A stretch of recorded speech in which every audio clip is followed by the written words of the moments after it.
The younger generation of equestrian devotees may have heard Rio Grande mentioned as one of the most influential sport horse sires in Canadian history. But there was a whole other side to this big bay Hanoverian stallion. I remember he was just such an outstanding jumper. He was an awesome Grand Prix horse, and Eric fit him to a T. I can remember just so excited to ever see him jump. Big, rangy, scopy horse, huge stride, smooth as silk, always a joy to watch, and not so easy to beat. Rio Grande's show jumping career spanned the 1990s. Highlights included the 1996 World Cup final in Geneva, and winning Nations Cup teams at the National Horse Show in New York City and the Royal Winter Fair. He was like this majestic, beautiful horse that Eric rode. Everybody knew he had a little bit of a history of not being the easiest horse, but when he went into the ring and he rose to the occasion, you were not only like, wow, one day I wish I could ride a horse like that, but you were like, wow, one day I wish I can compete against a horse like that. But he for sure in himself was an icon of the sport at his time.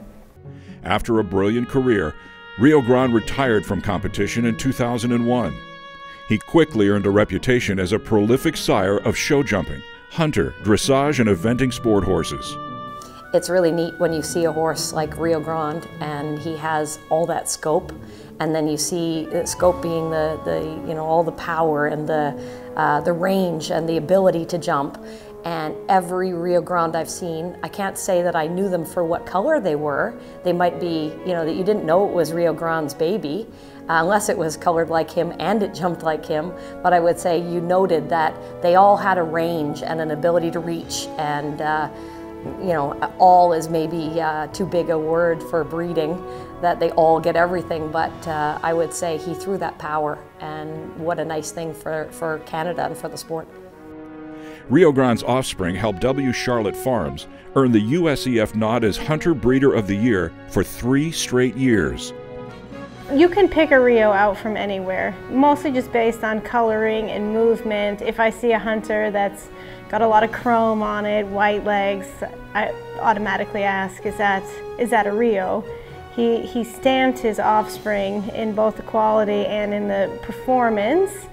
I rode more good ones than bad ones for sure, but every time something would be a little bit off, you'd be like, oh, there's the Rio Grande coming through. His owners and breeders, Christine and Augustine Walsh, were saddened by Rio Grande's passing in 2007 at age 21. But his competitive spirit lives on in his illustrious offspring, including Rio Bronco, Rio Renoir, Rio Bravo, Rio's Ricardo, and many more. What I would say of Rio Grande as a sire, he probably passed on his character, best of all.